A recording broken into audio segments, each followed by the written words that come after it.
Hi అబ్బా అలా తిరుపతిలో సుబ్రహ్మణ్యం స్వామి టెంపుల్ కి వెళ్ళేసి వద్దాం పదండి.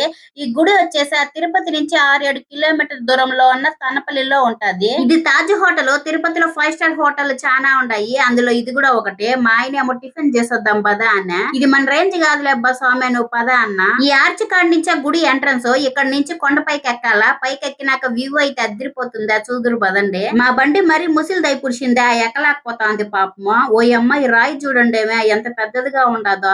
ఇక్కడ విచిత్రం ఏమిరా అంటే, ఈ రాయిని ఆనుకొని రూమ్ ఎంత బాగా కట్టినారో చూడండి, భలే ఉంది కదా. ఈ చిన్న కొండ పైన సుబ్రహ్మణ్యం స్వామి గుడి అయితే ముందర ఇలా ఉంటది. ఇక్కడ సుబ్రహ్మణ్యం స్వామిని శ్రీ బాల జ్ఞాన దండాయుధ వాణి స్వామి అని పిలుస్తారు, అంటే చిన్న సుబ్రహ్మణ్యం స్వామి. శివునికి కుమారుడైన బాల సుబ్రహ్మణ్యం స్వామి జ్ఞాన దండాన్ని ధరించిన వారు అని అర్థము. ఇది పద్మగిరి కొండ. ఈ కొండకి పద్మగిరి అని పేరు ఎందుకు వచ్చిందిరా అంటే, ఈ కొండ పైన నుంచి చూస్తే పద్మం లాగా కనిపిస్తాదంట. ఇక్కడ ఉన్న సుబ్రహ్మణ్యం స్వామి విగ్రహాన్ని తమిళనాడులో నాగర్కోయిల్లో ఈ స్వామి విగ్రహాన్ని చెక్కించారు. ఎక్కడైనా సుబ్రహ్మణ్యం స్వామి పద్మపీఠం పైన నిల్చొని ఉంటారు, కానీ ఇక్కడ మాత్రమే యంత్ర పీఠం పైన నిల్చొని ఉంటారు. ఈ గుడిని 1979లో నిర్మించారంట. ఓ ఎమ్మ వ్యూ చూడండి, అదిరిపోతాంది కదా, తిరుపతి అంతా కనిపిస్తాంది. మేమైతే ఇక్కడ నిల్చుకొని చూస్తా ఉన్నాము. నీలమహల్ ఏ సైడ్ ఉండదు, బస్ స్టాండ్ ఏడుండది అని. ఇంకా అలిపిరి గోపురం బాగా కనిపిస్తాంది. ఈడ వ్యూ చూడండి ఎంత బాగుండదా.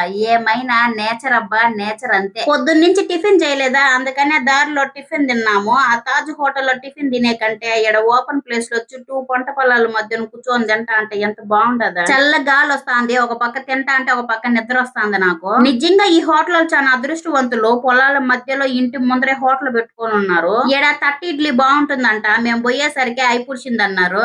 ఇంటికి పోతా అంటే దారిలో మొక్కజొన్నలు కీరకాయలు కనిపిస్తే కొనుక్కొని పోతా ఉంటాము.